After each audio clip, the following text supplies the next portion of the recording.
Megatron must be stopped, no matter the cost. Right on your windowsill. The weapon is peace. The word is chill.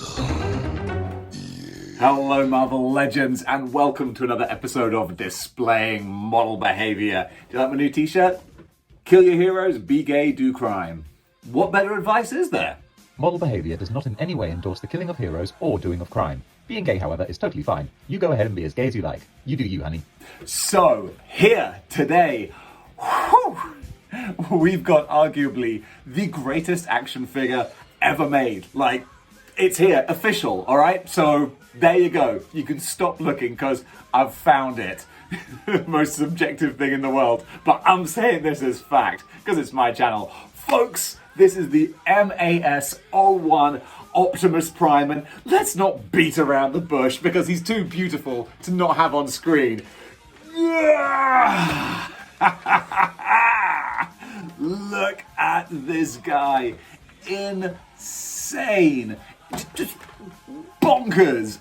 Okay, first of all, I've been an Optimus Prime fan since as long as I can remember. I'm a child of the 80s, born in 81. I was 3 years old when Transformers hit the scene, and I just grew up with them. And all my life, I've wanted an amazing Optimus Prime figure, and now I own one. And you can see the excitement is just palpable. This thing is insane. I will say, action figure, not transformer, arguably, because that's the first thing anyone's going to say. He doesn't transform. This is because this is the way that they want him to look, and that's the thing. Transformers, often you have to sacrifice one mode to accommodate another. If you've got a great accurate vehicle mode, then the robot mode can't look exactly how you want it. Alright, before you get mad, don't get me wrong, I do actually accept that there are a lot of figures, especially some of the modern masterpieces, that do actually have beautiful robot and alternate modes. So I completely accept there are some figures out there that do transform and do look amazing in both their states. But at the same time, you know what I'm saying. Whereas the designers of this, I'll double check the name of the designers, but this is an official Hasbro license. Hasbro licensed the rights for this company to make this. So it's an official, he's an official bot. But they went, no, we want Optimus Prime to look like this. This is how we're going to make him. And oh my goodness, they just nailed it. They absolutely, this is a Pat Lee Dreamwave type figure. And how appropriately dream, because this is a dream figure. You crazy son of a bitch, you dead. You can see he's about 18 inches, big and chunky, which actually blows my mind when I think that the HasLab Sentinel is going to be like considerably bigger than this. I'm like, oh geez Louise, what have I bought? But this guy is just incredible. So, I mean, first of all, let me just show you him in all his glory. Boom! One shall stand, one shall fall. Isn't that just stunning? The light up eyes, and this is bright. Like, these eyes are really, really bright. Absolutely wonderful. 72 points of articulation, I do believe. This thing is so poseable, especially with the shoulders, which will come in and out. So depending on how you want to angle the arms, you can actually have a lot more space to move them around. And you can see, well, you can hear the ratchet is really strong. So that's great, and full 360 degrees, but I'm not really here to talk to you about articulation because you can look at a million different reviews of this guy online. Believe me, I did before I got him. So you can see how incredibly articulated he is. A lovely little point also is he has like the flaps on his hips. So basically you can move the leg however you want to, and the flaps will come down to kind of cover the joint. Really, really clever design there. And just everything about this guy is just modeled to be how they want him to be. They don't have to compromise with like, oh, well, we need this hinge here so that this can transform into that. No. They're just like, let's design the most badass robot form and then make it that. And they did. He's got all these little sort of details, and there's so much going on here. You can see like the different sort of designs and angles, the way that the plates all fixed together. He's got pistons and different mechanics that kind of just make him look like this techno-organic robot being, plus huge, chunky legs and feet. I love something about chunky lower legs, just make a character look like gadoosh, you know? I think you never want a character to look like it skips leg day. You want to have like big chunky legs to stand on, and it just looks cool. You know, Optimus Prime has these huge big feet, which of course also means, there you go, he's standing, and he can stand like no problem. I'm giving the old little table rocker here, and he's surviving the table rock test. So considering, you know, how much has gone into this figure, you don't want him toppling over. If anything happens to this guy, I will be heartbroken. So let's just, you know, count our blessings that he has these huge big feet here, which will support him and keep him from falling over. Also, like little touches, like he has the wheels on the back as well. Because that was one thing when I saw the front, you know, shots of him, I was like, I kind of like Prime having the wheels on his legs. And they're like, don't worry, we got you, they're there.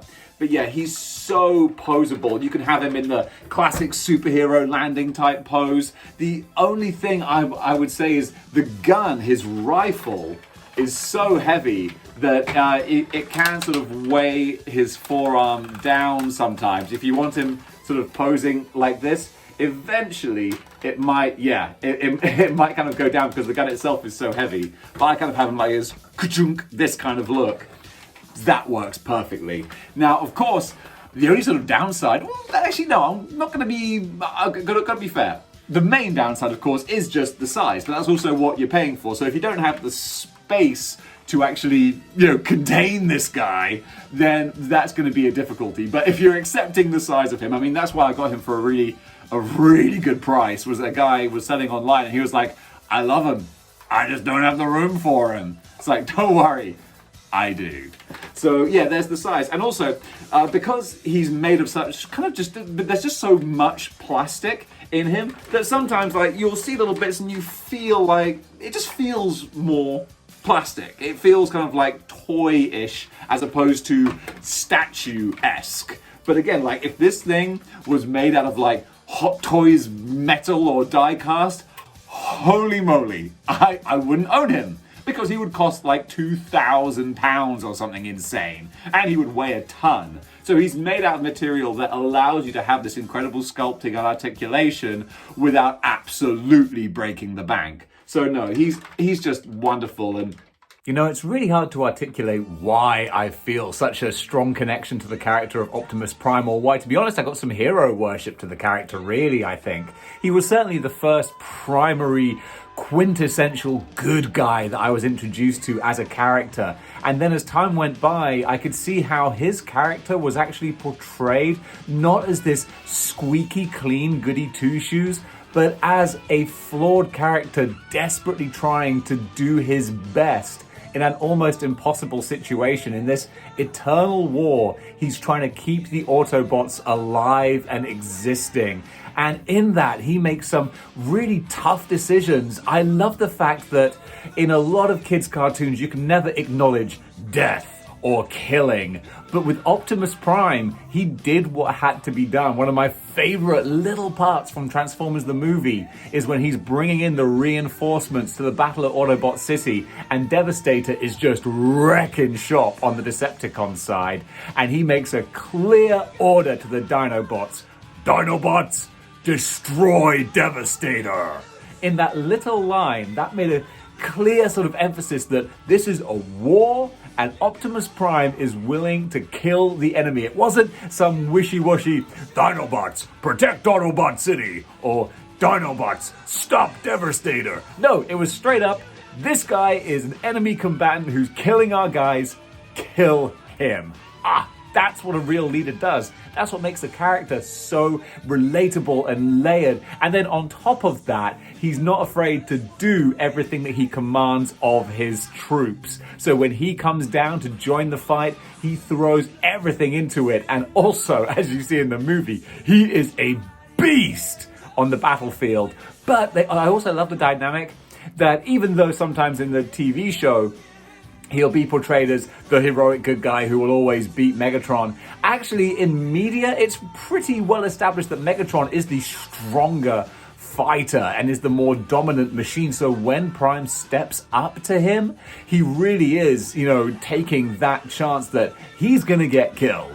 But he's like, I have to do this because no one else can. And that's what makes Optimus Prime so freaking awesome. And that is why titans and giants like Omega Supreme and Combiners and characters who have just unlimited arrogance and belief in themselves like Skylinks will actually bow to his leadership, because even though he's not the biggest bot and he's not even the most intelligent bot, I mean, he's a great tactical commander and he has great emotional intelligence as well, because that's how he relates to all these different characters. But it's because of who Optimus Prime is as an overall character that makes him magnetic towards other Transformers and makes him just the absolute best 80s icon a kid could have as a superhero.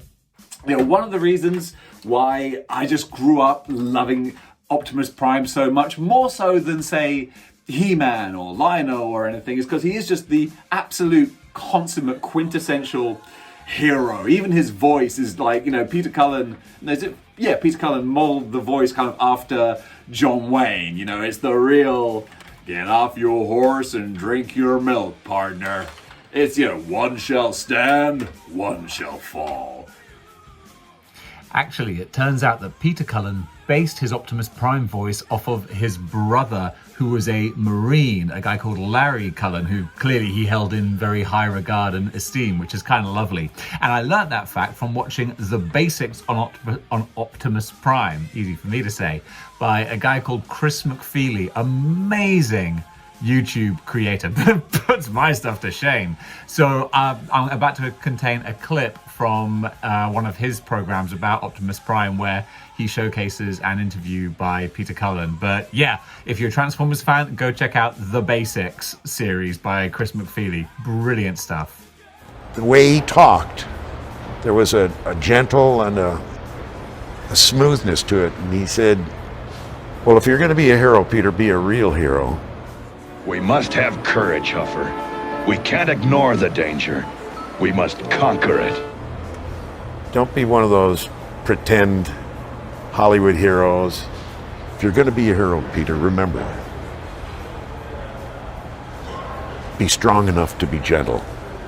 Hang on to your dreams, Chip. The future is built on dreams. Hang on. Of course, we've got speaking of Transformers the movie, his chest plate or chest cavity, whatever you want to call it, opens up in exactly the way it does in the film to reveal the matrix of leadership. And oh yeah, the light up matrix, absolutely beautiful. Now you can imagine that maybe these points at the side should have holes in them that the fingers go through, but also, I mean, if they did that would probably break so easily. So probably for the best that they just filled that in with plastic to keep it more secure, more sturdy. Let me just pop this back here. There we go. So it's almost a shame, like the Matrix is so beautiful, but it's never really going to be seen very much. But yeah, absolutely adore this guy. So great. The chest plate is shut with, I think it's magnets, kind of hold it in place.